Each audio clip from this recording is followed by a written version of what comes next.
Welcome back to Beauty Marks Podcast, a space where we embrace our marks acquired through our journey. My name is Elizabeth Savion, and welcome to another episode of this podcast. So we are currently doing a relationship series, and on this week's episode, we are talking to Keishorne Scott, which he is a heartbreak expert and dating coach, and really talks about from experience from a male's perspective. And I love all that he's doing. He really, we really talked about a little bit of everything. And I really got a lot out of it. So I hope you do too. And I hope you're enjoying this series as much as I am. I've gotten a lot of good feedback already. And if you haven't already, make sure to leave a review on Apple Podcasts. Let me know what you think. And then any topic recommendations that you would love to see in the next few months, definitely let me know. And you can always follow me at Elizabeth Savvy for more. So let's just get right into it today with today's episode. So I'm very excited to have a male perspective today on this relationship series, Keishorne Scott. Thank you so much for being a part of Beauty Marks Podcast. Thank you so much for having me. I really appreciate it. Can you share a little bit about what you're passionate about and what you really do? Yeah. Well, I help people heal from breakup, right? Mm-hmm. That's just like the short from the long. I help men and women heal from relationships that weren't worth saving. So I help them, forgive themselves, heal, move on, live a better life for them, choose them, and kind of create and cultivate a better version of themselves from brokenness to wholeness. Mm. Was that part of your story of how you got started in all of this? Yeah, it's definitely, I believe everything that I do is based off my experiences, my heartbreak, and the things that happen. So definitely, I'm in the field because it happened to me, and I know exactly what it felt like, how it made me feel, how I treated people because of it. And now I'm able to help people kind of navigate through those feelings. Mm-hmm. What was your big breakup, and when did that happen to then starting for you to do what you do now? Yeah, it happened in 2010. I went through the breakup. It was tough. It was hard. She left me. I was crying. I had all those emotions that men say women be doing. I was that, right? My head was in it. I was eating too much. I was gaining weight. I was eating ice cream. And I wasn't myself at all. The way I treated the people around me and myself was really bad. I was depressed. So I had to pull myself out of there. So I had to do a lot of praying. I had to do a lot of soul searching and identifying who I was and where I wanted to be. And through that journey, I realized that I wasn't a man. As bad as the relationship was, and as bad as the things that she's done, and she left me and I felt bad, and I was still chasing her even when she was with someone else who was close to us. I really said to myself, okay, what was wrong with me?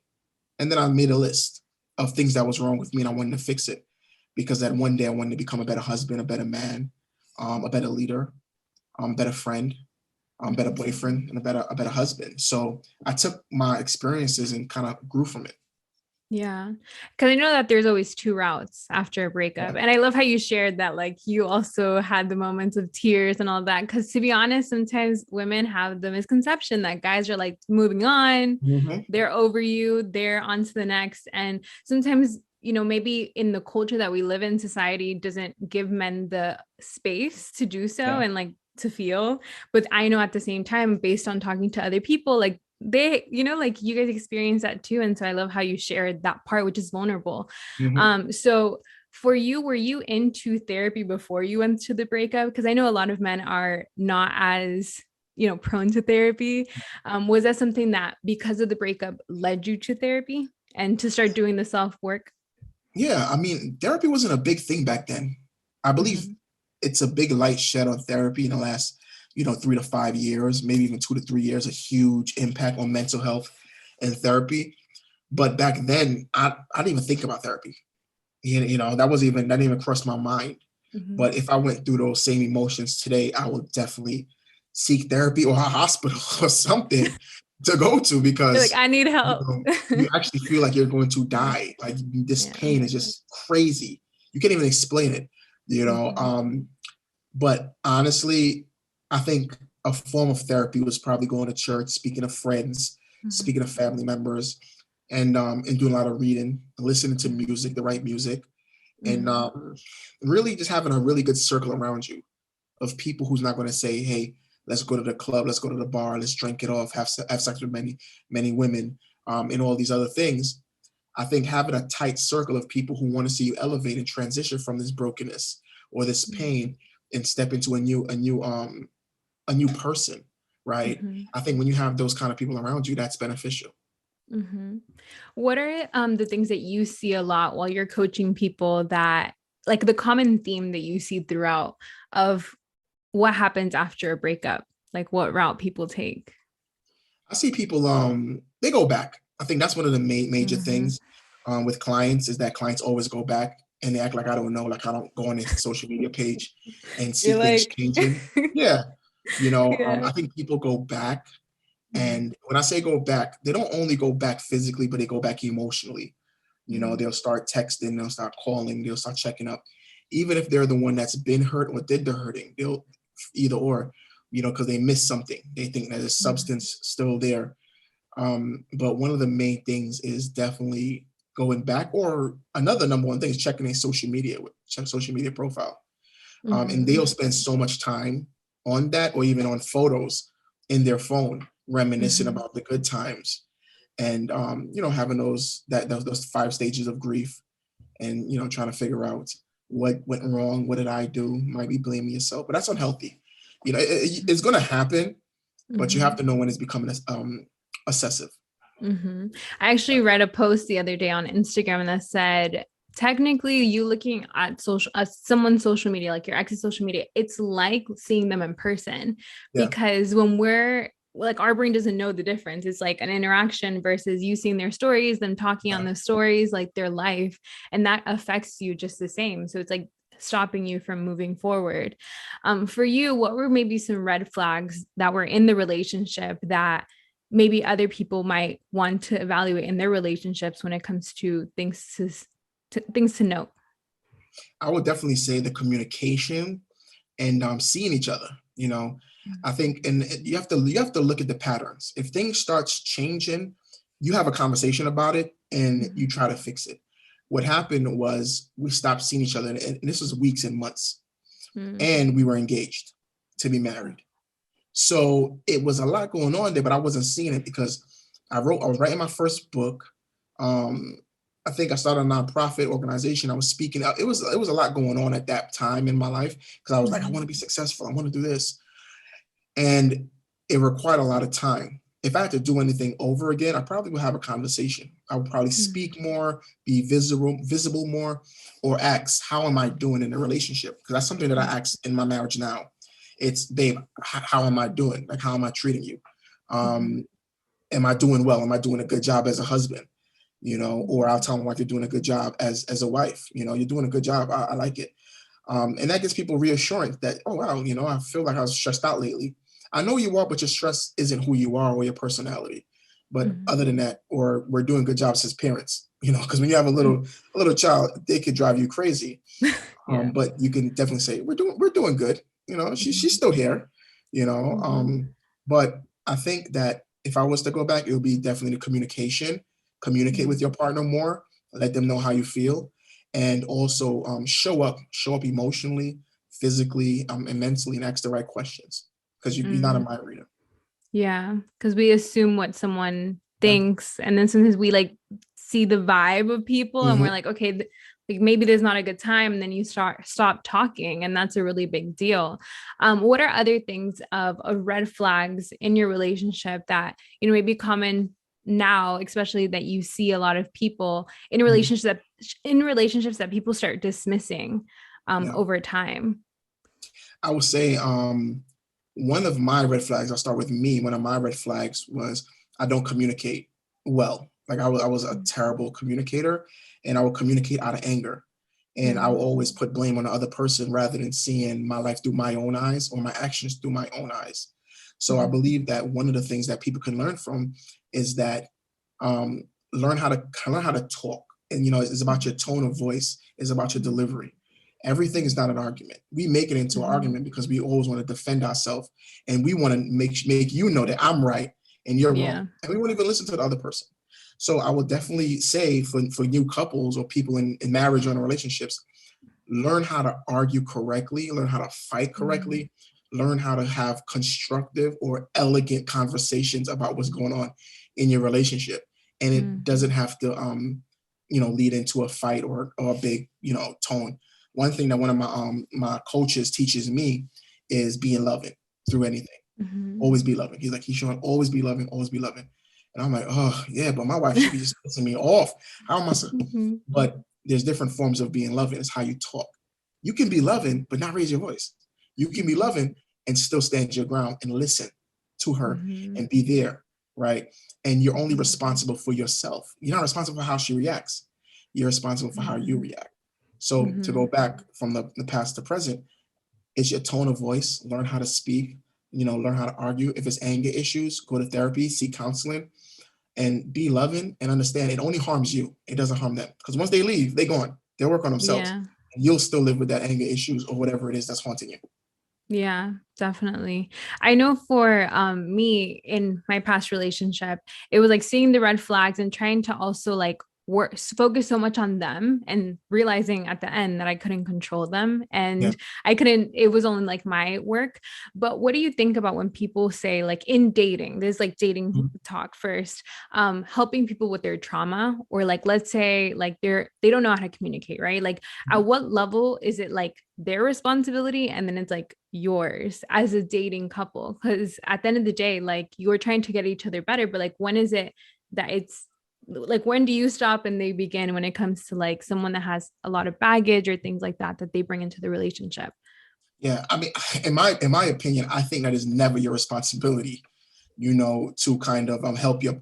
No, it's not your responsibility to fix your partner or help them overcome their trauma. You could support them, right? And you can guide them to the right help. But at the end of the day, you're not the person who's going to fix them. That's their job. So they have to let you in.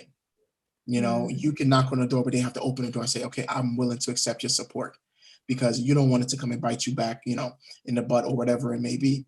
So I definitely say that you can support your partner and you can be there for them. But if they don't want to support themselves, I think that's that thin line. It's like, I can be there for you. I can support you. I can be there. But you're not even doing it for yourself. And if they're not doing it for yourself, what in the world makes you think that we can help you do it? If you don't really want to do it for yourself. So your partner have to really want, and it all boils down to, how can I best support you? Where do you want me at? Because people can place you at certain places in your life. Like, where do you want me? Do you want me to be that phone call person? Do you want me to be that tissue out you could cry? Do you want me to be that late night person where you can come over and we can, talk or whatever it may be, right? Or if we're in a marriage, do you want your quality time by yourself? Do you want to go out with your friends for a little bit? Do you want to see a therapist by yourself or together, right? Where do you need me so I can best support you in your healing process? And I think people need to be vulnerable and transparent enough to say, you know what, I need you. I don't know, but I need you a week away from me, or a couple of days. I need a couple of days, but you have to respect, people's transitions, not when you're married, but these are the things that you got to talk about in the dating age before you get into the marriage. Because like, well, you didn't tell me this when we were getting a relationship. Oh, well, I think you should know now that this happened at this age when I was young, and this is the reason why I act like this way. Well, you should have told me, because then we could have worked through this. We could have seen some premarital counseling, and because people who are married are still learning things about their partner. I am. My might be telling me something. You never told me that. Like, wait a minute. Yeah. But yeah, I think, it all boils down to conversation and being vulnerable and asking your partner, where can I help you best? Because I know that all those things come up in marriage, and those things are like, they escalate. So it's like, if you don't know how to communicate now as in dating, and you don't know like their attachment, how it was when they were younger. And I know that that's just sometimes is scary in the dating world to ask those questions, but at the end of the day, like that's what also builds intimacy in the relationship, to have those deeper conversations. How can you support then someone when you're married, if they are dealing with that stuff? Would you just say it's more about communicating what their needs are, or is it a little deeper when you get married? Yeah, I think it's deeper when you get married, but you have to set the tone before you get married. A lot of people, we don't set the tone or, you know, the bound of expectations before you get married. You jump into marriage and you think that this is the best thing in the world, things is going to go good. Oh man, this is the love of my life. But then when you start to hit financial hurdles, you know, emotional hurdles or physical hurdles, that really tests your faith, or how really, you know, it really tests your love. You will have a lot of experiences, you know, in your life that will really test your love, your, the way, your commitment. If you really care about this person, it really tests it. And one of the biggest things that I believe, and I need to make a video about this. One of the biggest things that I believe tests your commitment to someone in a marriage is when a woman is having a child as a man. Because a lot of men, and the stories that I've heard and the friends that I have, they're not ready for this. They're not ready. And you damage the woman because she thinks that you're ready. You're in a relationship before you know it, you're gone. A month or 2 months in the relationship because you can't handle the stress or the responsibility of being a husband. But you're the one who laid down with her, had sex, did all of this, and then you want to run. So I believe like setting the tone and having these conversations and knowing what you really want out of this relationship, because raising children is no joke. That's a whole job. So you really have to kind of set the tone and set some boundaries and expectations in the relationship before you even get to marriage.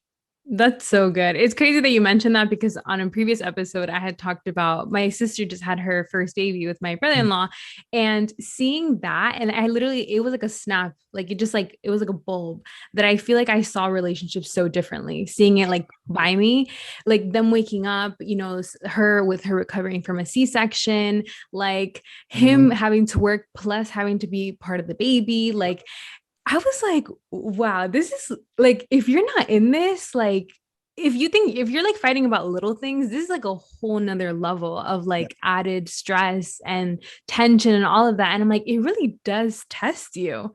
Like who you have next to you is so important for this moment, especially. Like, I mean, I'm sure there's multiple moments in life but I completely agree with you. So thank you for sharing that, because that literally is what I just shared a few weeks, and I definitely think you should make that video. I've even seen on TikTok like guys talk about like girls, how you brought it up, girls' bodies changing when they have a baby, and like, oh, why aren't they keeping up? Like they just let themselves go. And it's like, I know that people have a perception of that, you know, we have a lot of pressure as women of our, you know, sustaining ourselves. And I feel like health and all of that, we should. However, there's that pressure while you're also having a baby, plus like taking care of your man. What is your take on that when it comes to your responsibility as a man, to support also your woman during that, how you brought that up? I mean, I hear that a lot too. And I had a lot of conversations with people, and I always say, like, for the men, it's none of your business, you know, like let her body, she's had a baby, right? She's had a baby. A lot of you guys are out of shape, and you probably not even her type, but she gave you a chance and she in a relationship with you. You know, you cannot be judgmental at all with a woman having the postpartum depression, maybe, you know, who's healing internally, who's healing physically, emotionally, and mentally from labor, right? And then on top of it, she's healing inside and out. So all of these things, and you're worried about how she looks. You are concerned about the little stretch marks and the belly fat, the little pouch. And what I love about some women is some women are really out there shaking it, and in the videos I've seen, and I'm like, oh, whatever. Because at the end of the day, it takes a while for it to even come down, right? It takes a while, maybe a year, in order for it to come down. And imagine all of the stress and the pain that they had to go through to create a seed, or not a seed, a child for you. And you're here like, okay, so when you get your body in order? Why? So you can give me another baby and then go through this whole thing over again.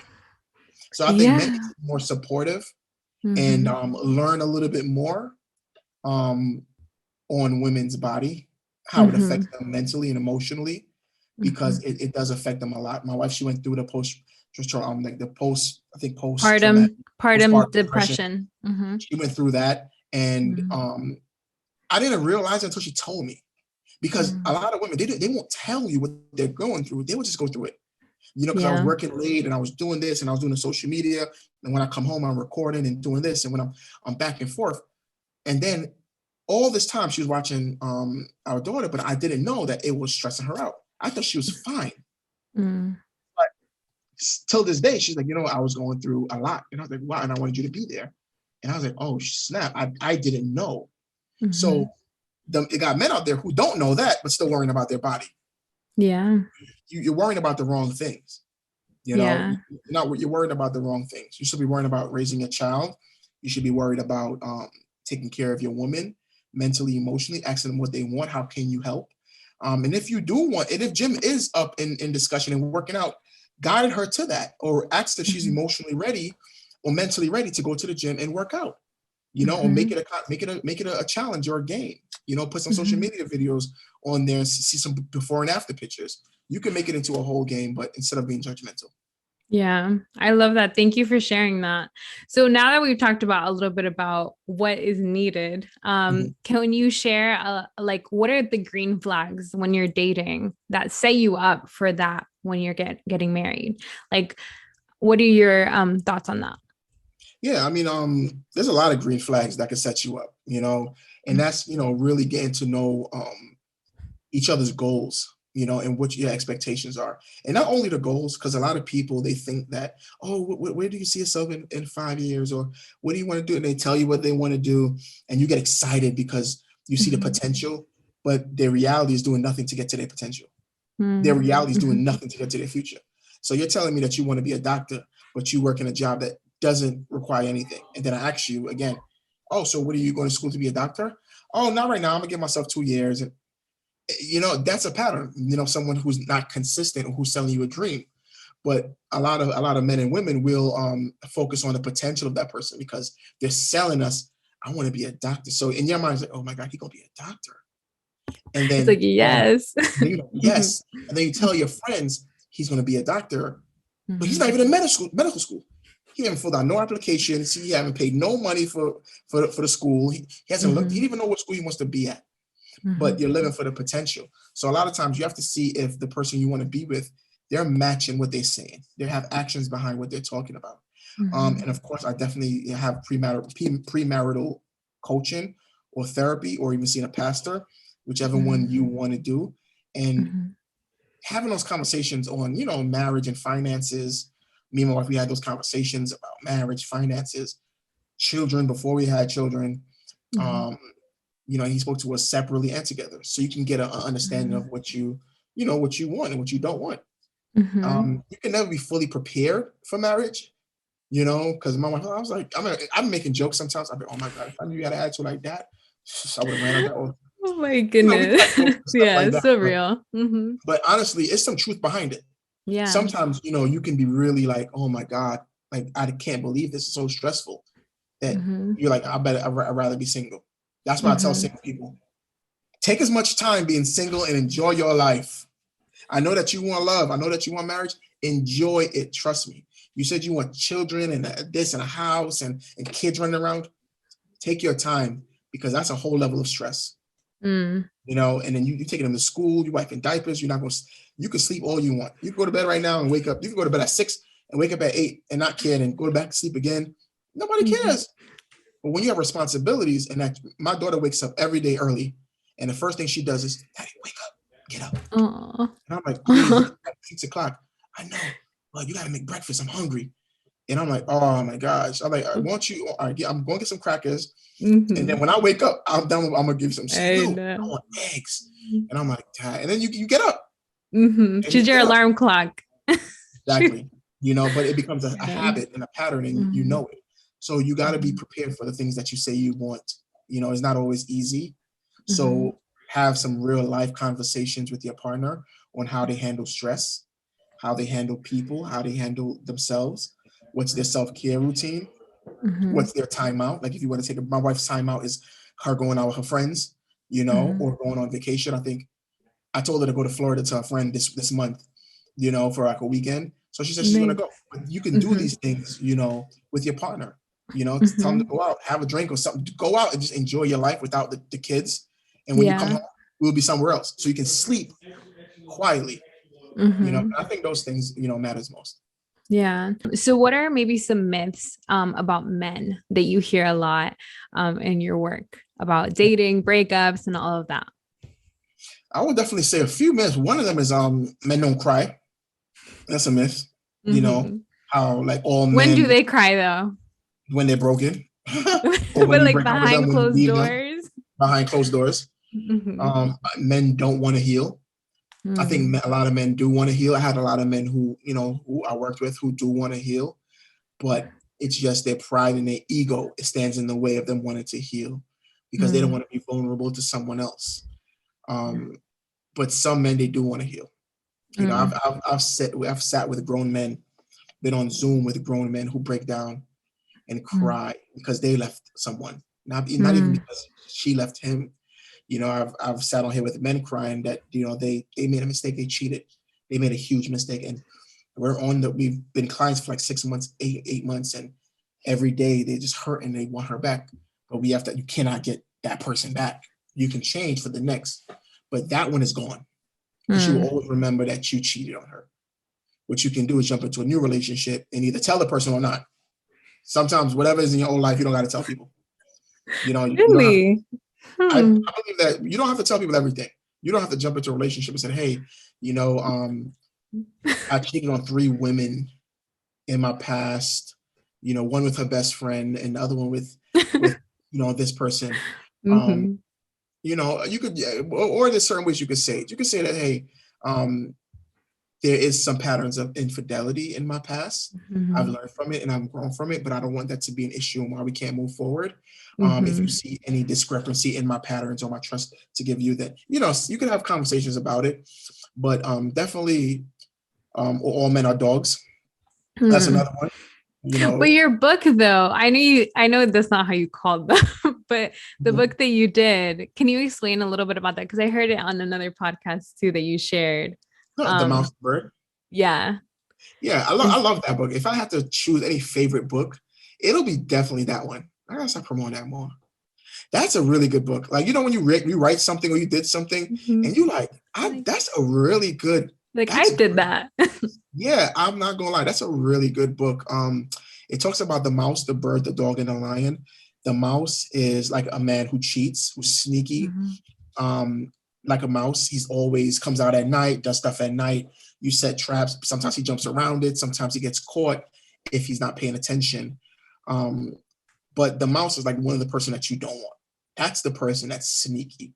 They lie. They're deceiving. They tell you things that don't add up.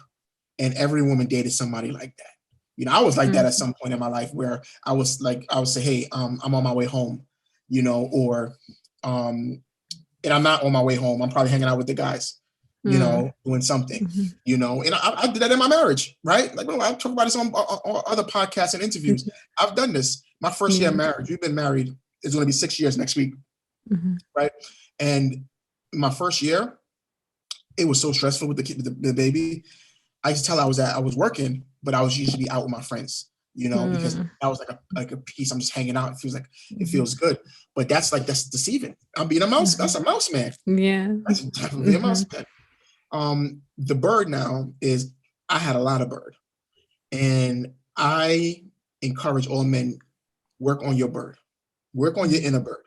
The bird is someone who can't handle conflict and runs every time there's an issue. Every time the weather changes in an argument, he goes somewhere else. He flies into another woman's coop. He flies south for the winter. He takes breaks and then comes back whenever the temperature cools down or he feels like it's better now. So that's the Birdman, and in there it talks about a lot of situations where the Birdman is not good at all. Like, he'll fight with you and then he's gone.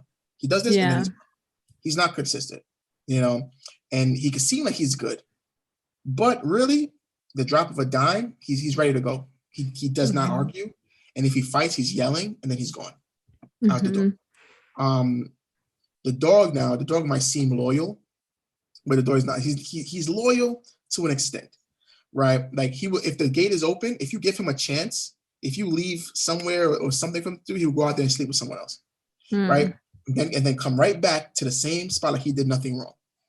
And then when you catch him now, he, like a dog, he goes underneath you, like, I'm sorry.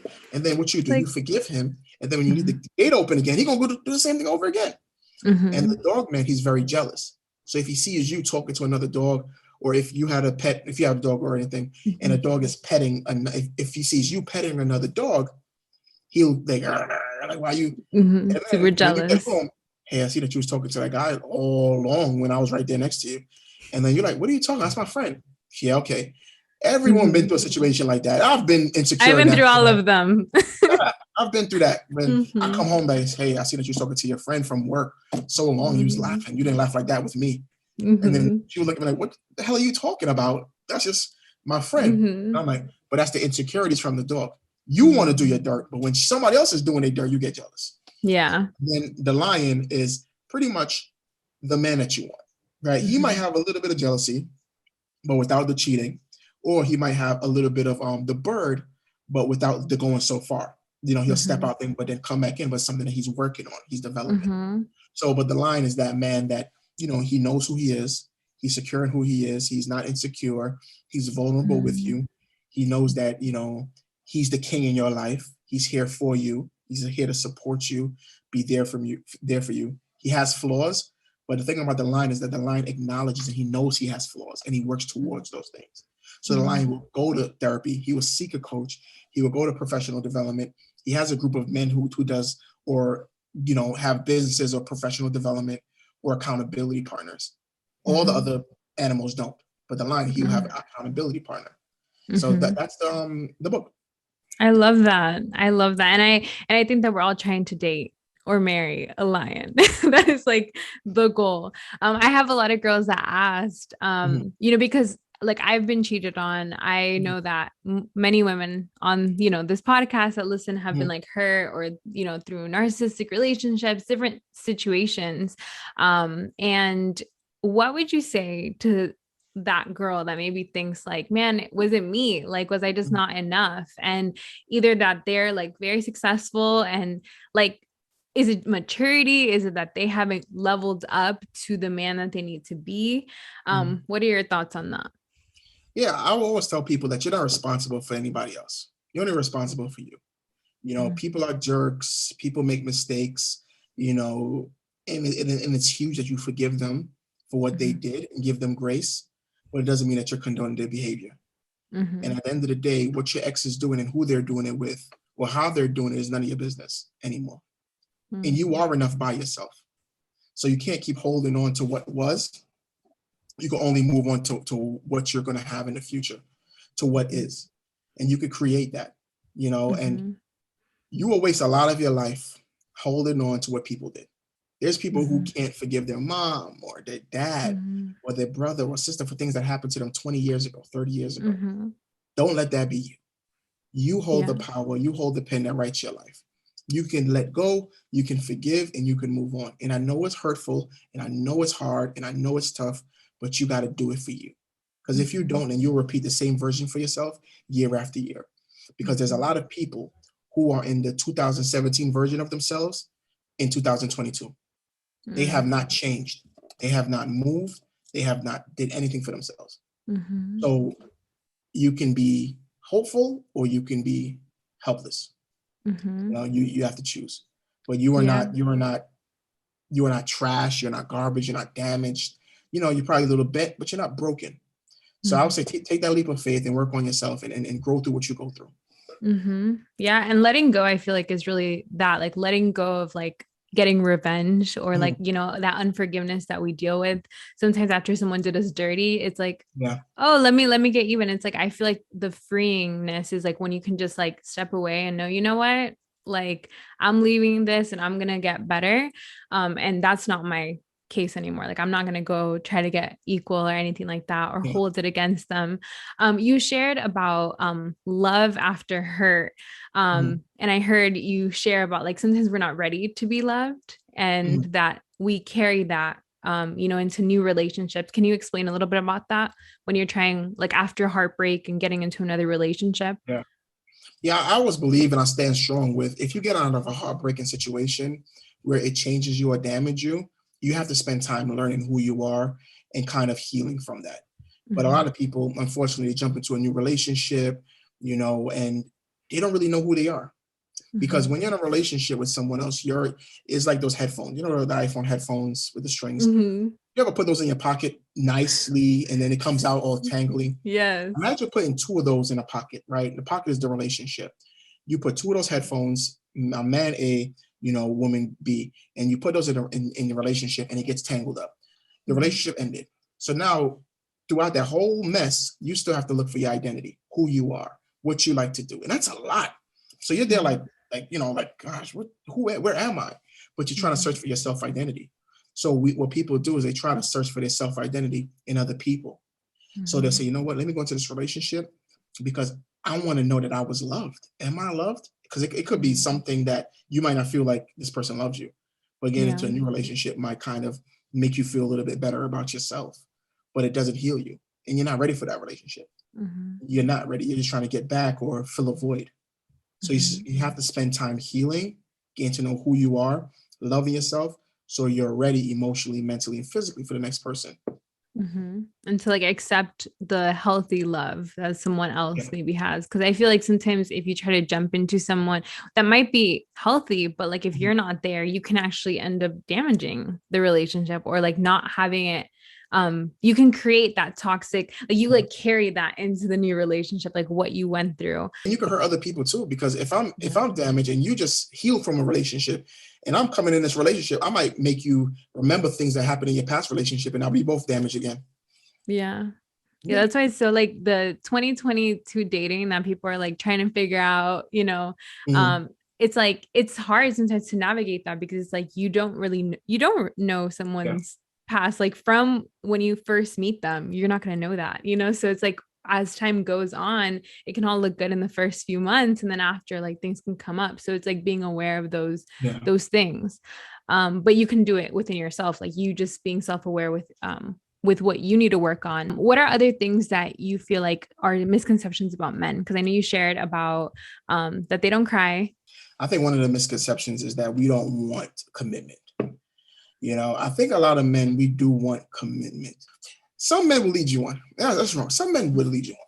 But me, when I was dating women and I was healed, I knew if this wasn't going to work. Right? I knew it wasn't going to work. And when I knew it wasn't going to work, I will let them know. Like, hey, this is not going to work. I didn't say it over the phone because it's kind of weird. I don't want to hear you. Yeah. But hey, girl. I'll be like, hey, I don't think this is going to work. And I'm like, why? I don't want to lead you on. I think I'll start with that. I don't want to lead you on because I know that I'll probably, whatever it is, and then we can still keep in contact. But being something committed, it's not going to work. Right. But I believe that men want commitment, but women have to do a good job with reading these men because some of them are just so deceiving. They will tell you some things and you will believe it, and they will have nothing to kind of back up what they're saying. You know when a man is fake because he has no, like we spoke about actions, he has no actions to build up anything, So I would definitely say a lot of men want commitment, but the right ones do. The ones who did the work, the ones who stand by what they say and you can see the fruits of their labor. They tell you like, hey, for example, you can ask a man how long you've been at your job. And he could say, oh, I've been there for 3 months. All right, what about your last job? 6 months. And your last job? 8. Okay. And how much jobs? Well, I was in between jobs at this. You could tell he's inconsistent. If you're in between jobs, he's going to be in between you. Right. He's going to be in between you and other women because he doesn't know how to be stable. He doesn't know how to commit to one thing and ride it out. It might be a man yelling at him and he's stressed, or he quits every time somebody gives him constructive criticism or whatever it may be. But you have to read the patterns. You read patterns by asking the right questions. How's your relationship with your mom? Oh, I don't know. She's annoying. She's cool. I guess. So you don't check up on her? No, because every time I check up on her, she's always blaming me for this. She's always nagging. He's going to say the same thing about you when you ask him to take out the garbage. So that's just a pattern. So asking the right questions can navigate with who wants commitment and who doesn't, and not rush it. Asking around, because my wife, she was asking me questions. We were talking. We were going to church. I was at her house. We was talking so much. We was going out to dinner like every other night because I wanted to see her so bad. So I was like, hey, you want to go this way? You want to go places this way? And we was asking so much questions about where you want to go, where do you see yourself? And everything that I answered, my life was cultivating that. So she's seeing that through my social media and what I was trying to do. I probably had like 20,000 followers when I was with her, and an idea of doing this or doing that. And I used to tell her, one day I'm gonna be talking on TV. I'm gonna be on the news. I'm gonna do this, and everything that I've ever said came true. Every single thing. So she's seen me work. So if a man or a woman is telling you, hey, this is what I want to do, I want to see the pattern. I want to see the things in your life that you're doing now. I want to see the prerequisites in your life that's going to get you where you need to be. But a lot of people don't have that. They're selling you the vision, but they have nothing laid down, no foundation. And what if they have those things for themselves? Like, when you're in like your later 20s, some people are established, like men, early 30s. So if they already have those things established, but how do you know, like, and they kind of have you as like the quote unquote girlfriend, how would you say are like signs to know that they're like more serious about you versus not? Because a lot of girls get stringed along because they're like, oh, well, he's like, like he's set in his ways, but like he's not consistent in a way of like doesn't want to talk about the future yet, but it's like, okay, but he has everything established. So is that man not ready then? Can that man still? His first talking priority about business. His first priority is that business and that company. When he can say, you know what, I want to take a break from working to really invest in you, then he's serious. When a man could put that aside, right? Or you can acknowledge that that's your work, but I just need a little bit of time. But I understand what you do, but I still need time. But when a man voluntarily does that, that he's there for you because he's sacrificing something important for a greater good, right? So when it's like a sacrifice for you. Yes, he sacrificed for a greater good for me. Man, it was times where I was like, I'm not posting on social media or I'm not doing anything because I want to spend time with her. And I don't care what the phone, I don't care what social media, I don't care what nobody's doing because I found my prize. I found this. And I want to build with this. I want to lock this in. I want to marry this person. I want to be there. I want you to be my everything, And when a person could put things aside or put things on hold to really focus on you and get to know you in the midst of all the chaos that they have to do, it shows how important you are. But some people don't do that. Yeah. Because some people focus on like, oh, well, I have a busy schedule. Oh, well, I have this going on versus like, you're like, well, I have a busy schedule and I have, and like, I see that a lot in, even my friends' conversations. It's like, oh, well, I feel like I'm always asking him for his schedule and he's not like penciling me into the schedule. And it's like, how can you change that narrative where like the man is the one, that's willing doing that? Yeah. And if somebody loves you, they'll put you there. Nobody's too busy to not talk to you for 15 minutes, give you a phone call for 5 minutes, take you to brunch for 30 minutes or 40 minutes. You do everything else with your time.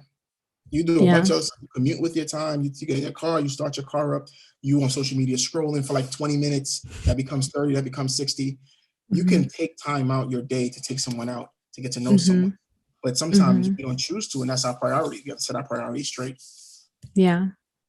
Yeah. There's a few questions that I asked for on social media. And so we'll just do a little lightning round because I know that some of them don't have to follow you to get more because you talk a lot about these topics. But someone asked, how do you know you are ready to date again after heartbreak?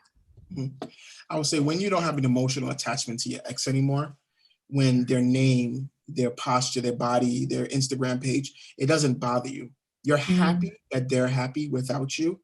And you know that you could move on without them. So you have to be in a comfortable space, acknowledging that, you know what? I'm healed and whoever they're with and whatever they're doing is their business. And I'm happy in which other direction.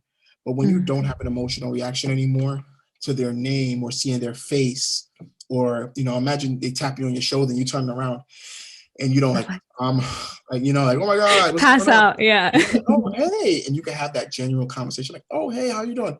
Great to see you. And then you move on. And then you don't call your friend and say, hey, guess what I just saw? And you kind of like let it go because it wasn't that serious. That's when you're in a position, you're in a healed position, to give somebody else your heart. How do you know when to call it quits in a relationship? I believe when you have exhausted everything. Because women try and they try and they give you another try and I know that sometimes they don't want, I know when I write a post, women don't want to admit it or press yes, but women be giving like, women, I would say never give him a second chance. And women be like, oh, I'll never give a second. We give people first, second, third, fourth. It's because we don't want to give up on them. We just want them to get it, and let's just have a good time and love and do this life thing together. But when you've exhausted everything and you feel like you're losing yourself and pieces of you is chipping away and you don't even recognize who you are anymore, and you're more depressed than happy, you're more sad than enjoying your life, and you kind of feel uncomfortable around them, as if you're trying to force them to love you, or you feel like you're not loved and you're forcing someone to really, you're forcing them for their love, attention, or affection, then it's time to let go. And then it's time to choose you. I don't even call it letting go. I call it choosing you. Because when you choose you, you let go of everything else around you and you focus on you. Yeah. And you do what you need to do. Like, you're done with like trying to make it work, because it is very exhausting, and you spend so much energy there, like just dwelling in chances. There was a post that I saw that said, believe in yourself the way that you believed that your ex is going to change. Yep. Yes, that is so true. Someone asked, how can you find a good man? This is, I think they got someone selling at Target or Best Buy. Try Target or Best Buy. On Amazon Express. Then you got to climb too, so you got to get a man faster. But honestly, don't search for a good man. Just search to be a good person to attract a good man. And just wait and have discernment to identify a good man when they come. I always tell people, pray for discernment so you can know exactly when someone comes, you can know, okay, that person's not for me. Set your standards, set your expectations. Know the questions that you're going to ask, before you ask it. Don't go in there like a investigator and ask this question like, okay, all right, that's it. So tell me about the all right, check this off. There's ways that you can have a good conversation and slide in questions in there, but make it seem genuine. So ask the right questions, but it's not about finding a good man. It's about becoming a good person to attract a good man that you can discern and you can understand, and you can kind of find out if the person's real or fake. That's good. What are those 3 questions that you might ask on a date? How you've mentioned them. I'm curious. What are those questions? Yeah, I think one of the questions is like what we said, like, where do you see yourself in the next 2 to 3 years?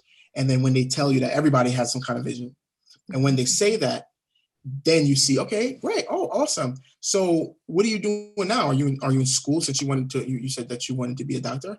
Oh, no, not right now. I got to find out how to register. Okay. So how long you been wanting to be a doctor? Well, last 2 years now. So what's taking, the process, or you say, you know what? I've been to school. I know the process so long. How has the process been for you?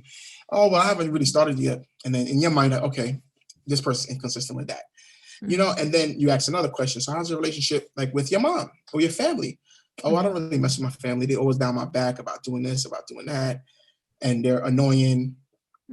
Certain words you can ask, you can pinpoint words. Annoying. If someone says, well, they're really annoying, that's probably their go-to word for someone telling them to do something that they don't want to do. Another question could be, like we said about work, how long you've been in the work. Oh, I've been in this job for 10 years. Oh, wow. So you've been committed at a place for 10 years. How you like it?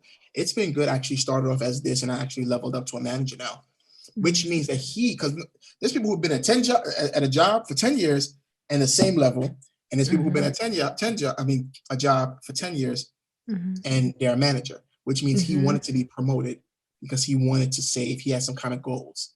So rather than a person who's been at 4 jobs in 5 years, that's kind of, 4 different jobs.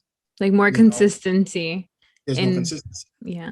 What should a guy tell you on the first date, or like when you talk to them, should they tell you that their plan is to eventually get married, or should they tell you like, oh, well, I'm looking for a relationship, or like, is that something not to really pay attention to in the beginning? No, I mean, you could weigh into those conversations. That's like, you don't have to ask people, hey, you want to get married? You want to have kids? You don't have to ask them that. It will happen in the relationship. You can ask them. So, okay, great. So what are you looking for? I know that we met on, I don't know, Hinge or one of these. I know we met on Hinge, but what is your ultimate relationship goals? And they're like, you know what? I actually want to get married, and I want to have kids. And then you can say, well, do you have any brothers or sisters? Oh yeah, I actually have 3 or 2. We're very close. Oh, nice. Do you see yourself having kids one day? Oh yeah, So it's easy because it mixes in with family. They have little brothers, little sisters, or even nieces and nephews. Or hey, does your sister have any kids? Oh yeah, she has 2. How you feel about the kids? Anyway, oh well, I like kids. There's a way you can ask those questions. Is your sister married? Yeah, how long she's been married? 6 years. Oh man. What do you see yourself being married for that? That's a long time. Do you see yourself being married for 6 years? Just a crazy, and then like, oh yeah, of course. And then you can have those conversations. But I don't believe in going, hey, so is your purpose to be married? Because if not, if your purpose is not to be married, I'm not going to continue this conversation. Because this is not on my list. Dating is gathering information. Dating is not, I love you, let's have kids and married. It's just gathering information so I can assess if and you can assess too. We're both doing it together. Yeah, it's like, are you a good choice for me too? What are some last tips on like healing and heartbreak that you have for our listeners, or any just encouragement as well? Learn how to love yourself, like really fall in love with yourself after pain, and search for the pieces of you that sets your soul on fire.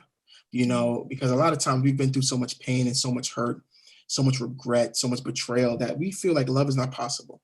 And we've been hurt so much, it's hard for us to trust people. What if we go through the same situation again? What if they do this? And then we lose sight of what really matters. And that's our walk with God. That's our walk with our life, with ourself. And life is bigger than us, and there's so much that God, and this is for me, there's so much God wants to teach us in relationships with ourselves, so we can kind of show other people. But a lot of us, we focus on like love with other people. We want to fall in love. God, I want to be, this is my year. I tell people this, stop saying that. This is the year I'm gonna get married. All right, December 25th. You know what? Next year is the day I get married, because this year was rough.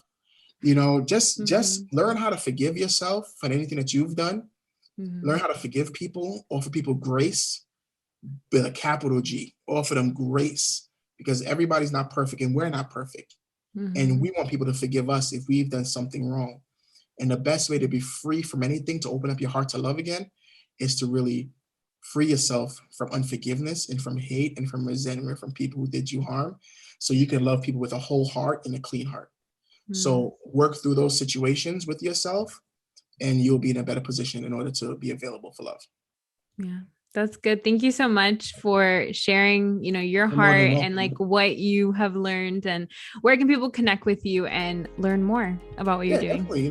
You could definitely follow me on Instagram at Keishorne Scott, Keishorne Scott. I'm sure it's tagged to the podcast or somewhere where my full name is. You could type that name on Google anywhere and you'll find me. Awesome. Thank you so much. And I'm sure you encouraged or helped someone today listening.